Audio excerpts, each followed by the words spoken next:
What is going on, everybody? Welcome back to the channel. Today, I want to touch on a few items that are reaching crazy all-time highs, hitting new milestones. We're going to start with Fusion Strike. The booster box has officially crossed $1,000 on TCG Player. It's now the second Sword and Shield box to do so, behind Evolving Skies. It's definitely not going to be the last. I think Lost Origin is going to get there fairly quickly. And then after that, we're going to see the Chilling Reign, we're going to see the Brilliant Stars, the Silver Tempest, those types of boxes will get there after Lost Origin, at least in my opinion. It's crazy. You could have been buying these for like $200, $250 a year ago. You've now seen basically a 4x return on your money. I bought basically all of my Fusion Strike boxes at MSRP from the Pokemon Center for $145 approximately USD. And like most of you guys, I honestly did not expect for Fusion Strike to get to this level this fast, but I figured I would throw it in the video because I do think it is a huge deal that we now have a second Sword and Shield box breaking into that 4-digit price tag. So moving on, Prismatic Evolutions. I did want to pump this in the video because, hey guys, I made yesterday's video. I said like the video if you want me to keep shilling Prismatic, and that was my most liked video in a very long time. So Prismatic, up to $120 on TCG Player. Let's just shill it a little bit more. But jokes aside, the other thing I did want to touch on before we get into some cards that are making moves, the Mega Charizard XEX, that's a long-ass name for a UPC. This UPC is coming out in November. And take this with a grain of salt, but PokeNotify is saying that there's going to be 2.9 million units of this apparently, which is like 3x more than basically any other UPC production. I don't know, again, if that's legit or not, but either way, it does seem like there's going to be a lot of these, and I think they do expect the pre-orders to be coming this week, so be on the lookout for them dropping this on the Pokemon Center, or if this is going through LGSs as well, maybe try and get your hands on one. The pack selection doesn't seem terrible. I know there is some Journey Together in here, but you also have some Surging Sparks, I believe that is. Destined Rivals, that's what, 4 packs. Then we're going to have 4 packs of Mega Evolutions, and then 4 of Phantasmal Flame. So it's not a terrible pack selection, because I don't think the Mega Evolutions 1 is going to be a terrible set. We all know Destined Rivals and Surging Sparks are solid sets, and then I think Phantasmal Flames is going to be a very strong set. So you get all those, you're going to get this Charizard promo as well. I think it's going to be a decent product if you can get it at a cheap price like MSRP. Now, moving into the bulk of this video, I want to talk about some cards that are doing crazy things. And a lot of you guys have already seen the alt arts and trainer galleries from the Sword and Shield era moving, so I don't really want to talk about those too much. But the Rayquaza is still making a decent move over the past couple weeks here. It was always around like that 70 to 90 range after the boom, but we've now moved up to around $135 on TCG Player.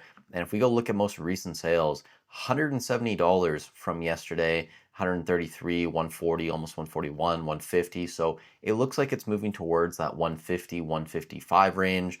And let's just look at the 1-year chart for funsies. Back here in October before the boom, it was like a $30 card. So it's crazy how much this Rayquaza has moved up. But that's not the only card doing interesting things. Some of these illustration rares from the earlier Scarlet and Violet sets are moving. For example, the mouse hold from Paldea Evolved is up to around $65 on TCG Player for a raw copy. And if we come in here and look, the most recent sales of non-damaged cards or light plates, the most recent near mint, $65, $63, $62. So it is in that range selling there fairly consistently. And I went to eBay because I was curious, like, this is ridiculous run up, guys, on this card. This was like a $20, $15 card for the longest time, maybe up to $30 in March. I went to eBay to look at what the PSA 10s are selling for. 2 recent PSA 10s sold at $775 or best offer. I didn't put it into 130 point, and another one at $675. So it's somewhere between $675 and $775 recent sales. And then I was curious too what the gem rate is on this card, and it looks like it's about 15% on PSA based on their pop reports, 14.8, something like that. So it is very difficult to grade. But again, guys, it's Mousehold. It's not like a super popular Pokemon. But even with that said, we cannot deny what is going on with this card and how fast it is moving up. And it's not the only illustration rare from Paldea Evolved that's moving. The Raichu should be no surprise. This is now back up to around $60-ish if we do the 1-year chart. It looks like this is basically an all-time high, and most recent sales from the past like 48 hours, $60 right there. Another one at $60. We did have a couple sales up to $65 as well. So it's still in that range, 60, 65. I will say it did surprise me how long this card was sitting around like $40, $45 for. Same thing with the Tyranitar from Paldea Evolved. This is now up to around 60-ish dollars as well. And if you do the 1 year chart on this, very consistent in that like 40, 45 range. We did have that little spike up to around 50, but this is an all-time high on the Tyranitar as well, and most recent sales from today are at $60 in that range. Now, this is not the only set where illustration rares are moving.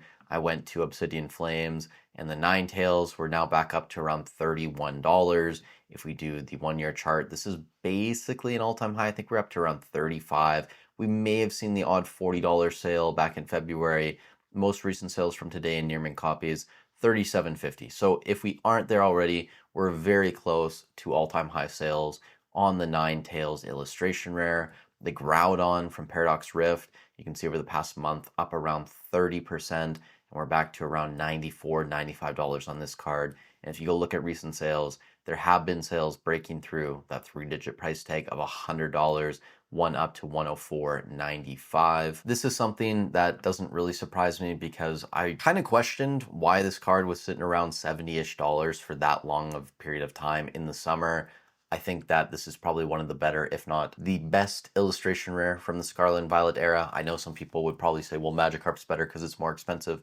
When you just look at the artwork, it's awesome. I love this card. So combine that with the fact that it's a very popular Pokemon in Groudon, it kind of was a bit puzzling to me why the card was only around $70-ish. So now it being around 100 makes a little bit more sense to me. Maybe it'll go higher, maybe it won't. That's not the only illustration rare though. Ghastly from Temporal Forces, this is up to around $60, again pushing all-time highs.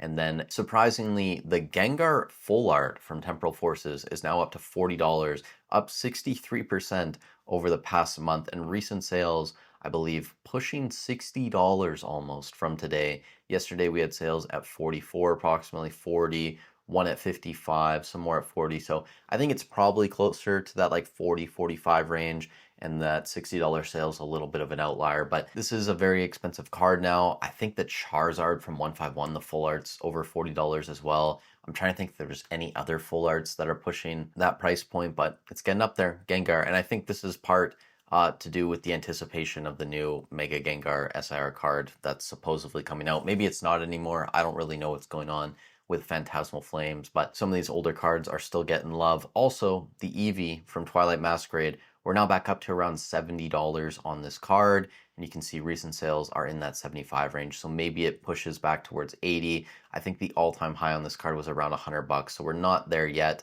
on this card, but definitely rebounding off of those summer lows. After that, the Squirtle is around $80-ish from Stellar Crown. This really shouldn't be a surprise either. I think a lot of people would say this is one of the better, if not the best, illustration rare card from the Scarlet and Violet era. I personally would still take the Groudon over this, but I could understand why people would prefer this card. And I did check the Bulbasaur because normally these two kind of move together. The Bulbasaur is up around 16% on the month. We're sitting around $60-ish. So it hasn't made the move that the Squirrel has made, but it's still getting fairly close to its all-time high again. And there's plenty of other cards that you can point to that are moving up. Basically everything across the board at this point, whether it's a special illustration rare, an illustration rare, an alternate art card, a trainer gallery, a Galarian gallery, sealed product, whether it's booster boxes, ETBs, everything's moving up. We're back in a buying phase. Confidence is at an all-time high in the hobby. And there really isn't much more to say other than it's a great day to be a Pokemon investor. So that's going to be it for the video.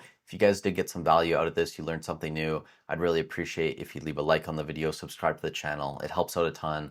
Also, if you're interested in One Piece, tonight we're going to be doing the One Piece auction video, the market update. There's going to be some massive sales there. We had a black label alternate art Ichiro Oda stamped Luffy from '05 that sold for $20,000 this week. Absolutely insane. I think the Gold Roger PSA 10 manga is also pushing like almost 7,000 USD now. Some of the other mangas are moving up. Things are just wild in One Piece as well as Pokemon. Also, I believe it's release day for Spider-Man in Magic the Gathering. I haven't really paid attention to that. I don't really know too much about that set, but I did see some of the pre-order sales on the top cards, and a lot of them were going for like $1,000. So it's going to be interesting to see where those prices level out. But with that said, thank you guys so much for watching the video. Stay safe wherever you are in the world. I hope you're having a great weekend, and I'll catch you in the next one.